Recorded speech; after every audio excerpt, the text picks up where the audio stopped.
dia akan menanggapi permintaan tersebut. Port scanning itu terdiri dari beberapa jenis, yaitu TCP Connect Scan, TCP SYN Scan, Stealth Scan, Explicit Stealth Mapping Technique, ada Inverse Mapping, ada Proxy Scanning, ada TCP Reverse, Ident Scanning. Tipe-tipe TCP Connect Scan, proses koneksi panjang pembentukan telah selesai, seperti ini contohnya. Kemudian untuk TCP SYN Scan, Half Open Scanning, koneksi dapat mengirimkan reset.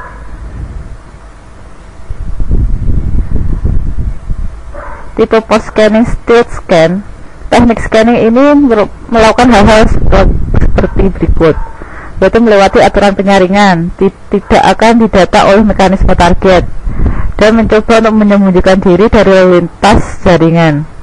Teknik-teknik yang sering digunakan pemetaan ada SYN, X-Scan, FIN-Scan, XMAS-Scan, dan NuScan. Teknik yang lain ada Random Port Scan, Slow Scan, Fragmentation Scanning, Decoy Coordinated Scan.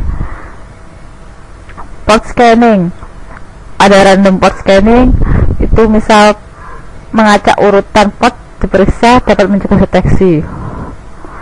Slow Scan itu beberapa hacker sangat sabar dan dapat menggunakan scanner jaringannya yang tersebar selama scan tersebut dalam periode waktu yang sangat panjang. Ada beberapa tekanan scan, misalnya serendah 2 paket per hari atau per hari per situs target. Ada fragmentasi pemindaian, Decoy itu beberapa scanner jaringan termasuk pilihan untuk menggunakan umpan atau alat palsu dalam serangan mereka. Kemudian Coordinated Scan, jika beberapa IP menyelidiki jaringan target masing-masing layanan tertentu pada mesin tertentu dalam periode waktu yang berbeda, dan oleh karena itu akan hampir mustahil untuk mendeteksi scan ini. Operating System Detection itu ada 3, Banner Grabbing, DNS Info Record, TCP IP Stack Fingerprint. Contohnya seperti ini. Kemudian deteksi sistem operasi, itu catatan informasi host adalah sepasang senar mengidentifikasi jenis perangkat keras host dan sistem operasi. Contohnya adalah Winfos, Ultraspark 5, Solaris 2.6.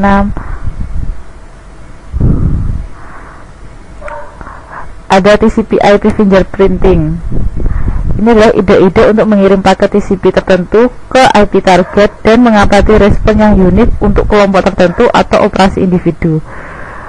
Jenis probe yang digunakan untuk menentukan jenis OS ada the FIN probe, the bogus flag probe, TCP initial sequence, number span sampling, dan fragment bit, TCP initial Windows, egg value, ICMP error message quoting, ICMP message quoting, ICMP error message actual integrity, type of service, fragmentation handling, dan TCP option. Ada firewalking, yaitu mengumpulkan informasi tentang network remote yang dilindungi oleh firewall. Sedangkan tujuannya adalah pemetaan terbuka port pada firewall, pemetaan jaringan di belakang firewall. Jika kebijakan firewall adalah untuk menjatuhkan permintaan ICMP echo atau replay, teknik ini sangat efektif untuk digunakan. Bagaimana firewalking ini bisa bekerja? Dia menggunakan paket trace router seperti penyaringan untuk menentukan apakah suatu paket tertentu dapat melewati perangkat paket filtering. Sedangkan trace route itu sendiri tergantung pada lapisan IP, protokol transport yang dapat digunakan dengan cara yang sama, TCP, UDP, dan ICMP. Sedangkan apa sih yang dibutuhkan untuk firewalking? Alamat IP. Yang pertama adalah alamat IP dari gateway dikenal terakhir sebelum firewall berlangsung. Ini berfungsi sebagai waypoint. Yang kedua adalah alamat IP dari host yang terletak di belakang firewall. Hal ini digunakan sebagai tujuan untuk aliran paket. Bagaimana dengan waypoint itu?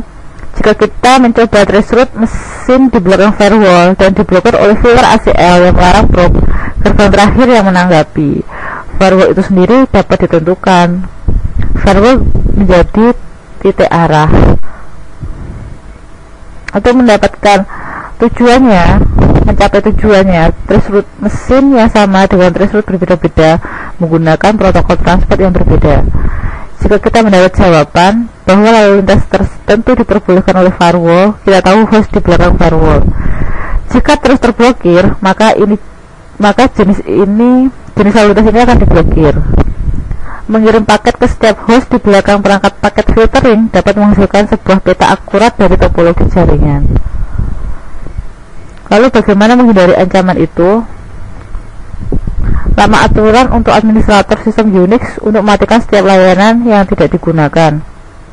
Dan untuk workstation pribadi, hacker memiliki akses ke utilitas untuk memindai server. Kemudian hacker melihat untuk port mana saja yang terbuka. Jadi kita bisa menjadi server yang pertama dan tahu apa yang para hacker lakukan dan semua port yang tidak bisa terbuka. Tools to help us, ada Nmap.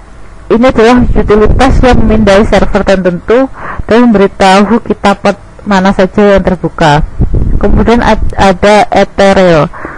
Ini adalah sebuah utilitas yang akan memindai jaringan dan membantu kita memecahkan kode apa yang sedang terjadi. Kita bisa melihat traffic jaringan dan mencari tahu apakah hacker dapat melihat sesuatu yang akan membantu mereka masuk ke dalam sistem. Setelah itu kita akan masuk ke enumeration. Apa sih yang disebut enumeration?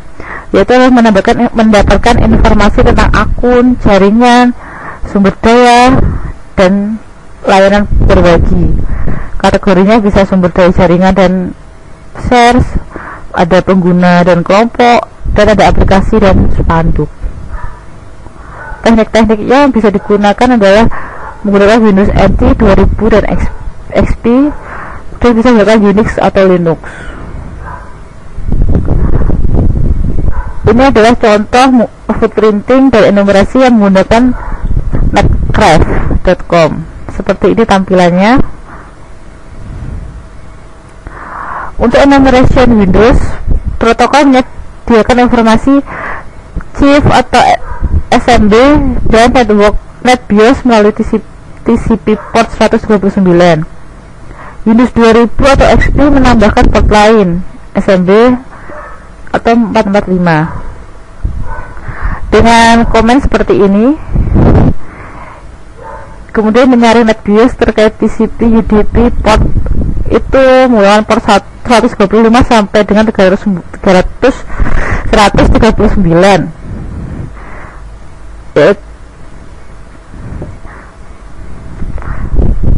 Ya, dia di mana firewall itu terpasang. Kemudian menonaktifkan NetBIOS TCP atau IP. Membatasi anonim menggunakan RegedD32 seperti yang ditunjukkan dalam gambar tadi untuk NT. Kemudian untuk XP dan Windows 2000 menggunakan applet, kebijakan keamanan lokal. Dan bisa kita lihat lebih lanjut di sini .egg ini. Baik sumber sistem dan alat hacking bisa resource kit dari Windows 2000 ataupun XP. Beberapa alat yang ditulis orang oleh hacker. Ini adalah tampilan dari DOMSEC. Terima kasih.